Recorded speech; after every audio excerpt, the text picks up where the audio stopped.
Okay, hello, I'm Wenhan from Smart Walkie Talkie, and today we are doing an unboxing of the F22 Plus Walkie Talkie set. So we have one already assembled device here. Looks like this, right? But first, let's go ahead and open the box.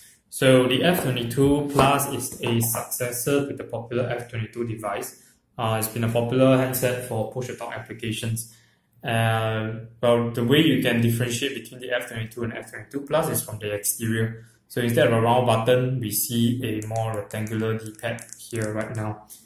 In the internals though, nothing much has changed. They're using the same MTK chipset. So both the processor and the memory stays the same. Processor is clocked at 1.2 GHz and the RAM is at 512 megabytes. What this means is this is a pretty low-end Android device. It's specs that you can expect from phones about 3 to 4 years old. So you can really only expect to run push-to-talk application on this and maybe Google Maps. Definitely not a gaming device. Yep. So let's see what we have inside this box. So it comes with the phone antenna, which I'm going to attach to the top right now. So it's supposed to get you better reception even if you are far away from a base station. Right, okay. Other than that, we have the charger, a USB charger, of course. And to the side, we have the micro USB cable, and it goes to charge the phone. Goes to the bottom. There's a flap. So this device is IP67, which means it's waterproof to some extent, and that's why we have these flaps that block out the water. Alright, so this is where the USB cable goes into. Remove that. Make sure you keep the flaps closed to make sure the water and dust protection is there. And it also comes with a belt clip. Here. You can see how it looks like on the assembled device. So pretty strong and big belt clip, should be long enough to fit almost all belts. Alright, this phone is in a dual SIM configuration. I'm going to remove the battery right now. The good thing about the battery is it's easily removable. Just flip the catch and you can pry it open with one fingernail. So this means you can pre-buy a couple of batteries and you will be able to switch them out and replace them pretty easily. So if you look inside the phone, what you see is a big SIM card adapter. A big SIM card and a micro SIM card. So in the box, we also have the SIM card adapters because it's really difficult to have SIM cards that are this big right now. So you probably need the adapter to get to this size. So the configuration of the bands, alright, let's take a look over here. So the SIM card comes in two slots. The first slot supports 3G and 2G, and the second slot supports only 2G. So let's take a look at the bands.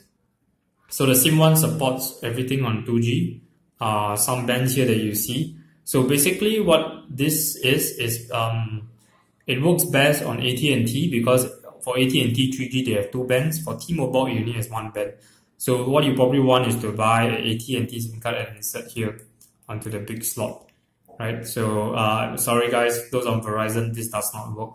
So yep, need to be an AT&T or T-Mobile subscriber. Alright, let's put the battery back in. Pretty easy to put it in and charge it. So you can always have some spare batteries on standby.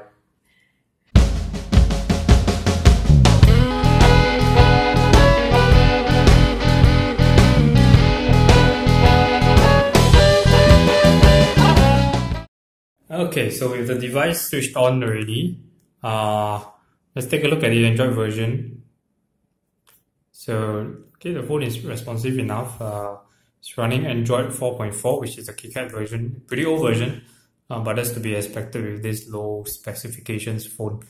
The manufacturer has also customized the app launcher, so you can see the app icons are actually four on the screen, fits pretty well for this size of a screen. There's also a Play Store option, so Google Play Store is pre-installed on this phone. which means you get access to Google Play services, Maps, and all the other Google, Gmail, Google applications without the need to try and figure out how to get them to work. Right, so it also comes pre-installed with Voice Ping, which is the push-to-talk application. So the license for Voice Ping has already been included in the device price.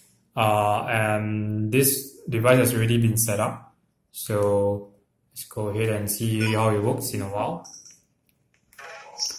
So of course, the good thing about having a device like this is the push-to-talk button. So there's a push-to-talk button on the side that allows you to control the push-to-talk without needing to use the screen. So you can even feel for it and just push a button. Test 1 2 3. Yep. So the receiver is the one at the back. Let's try that again. Test. Yep. And even works with the screen off. Let's try with the screen off. Test, screen off, recording test. Yep, so it's okay. It's on the 3G network right now, so things are doing well. Voice Ping also allows you to send photos, so we're gonna take a photo, and we're gonna take a photo of the CE certificate here. Well, this basically means that the device has been tested to be compliant with most telecommunication standards. So I took a photo. I'm going to send right now to the other device.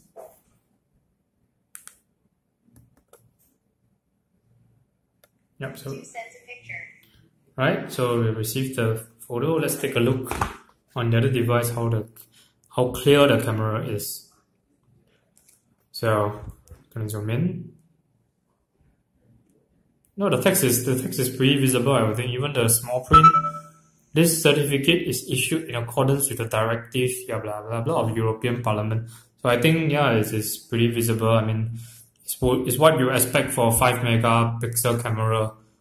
Usable, not great, but does its job. Yep.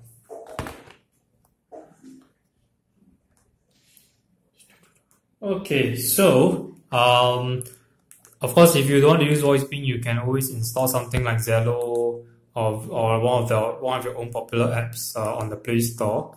So we have Zello here. Probably need to start the Zello on the other app as well.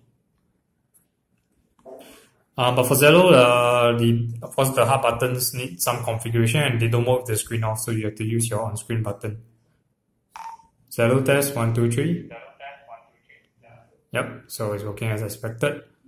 Let's see, this connection is good. Network delay is 284 milliseconds. Yep. The buttons are not entirely useful now. I still think the T9 keyboard is not easy to use, so they are all using the normal keyboard right now.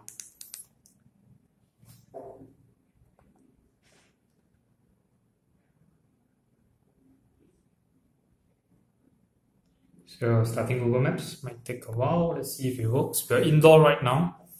Of course, we could use some Wi-Fi positioning system. Let's let that start.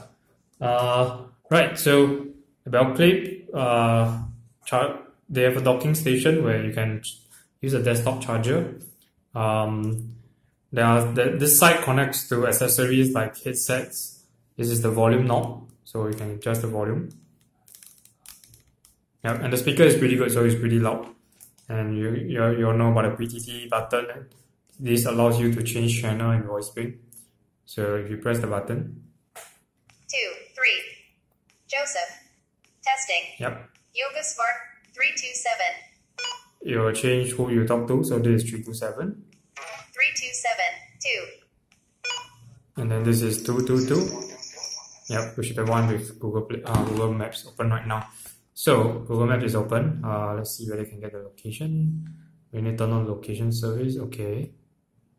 Probably you might get better results by also turning on the Wi-Fi because you're indoor right now.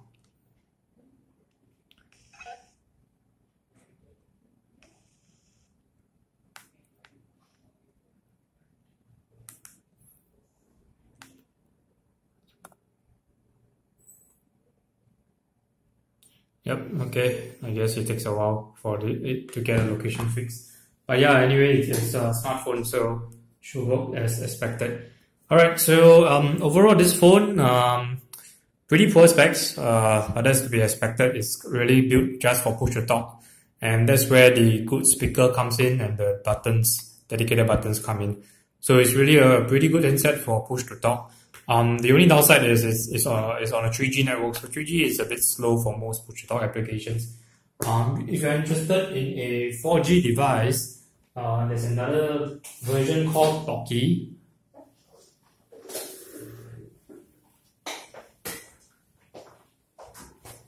There's another version called Talkie, and we will be unboxing this in the next. Video. It looks kind of like the F22, just that it is a bit smaller. It doesn't have an antenna, and it doesn't have the digit buttons at the bottom. But yeah, but it's 4G and it works on AT&T and T-Mobile. So check out our next video for that.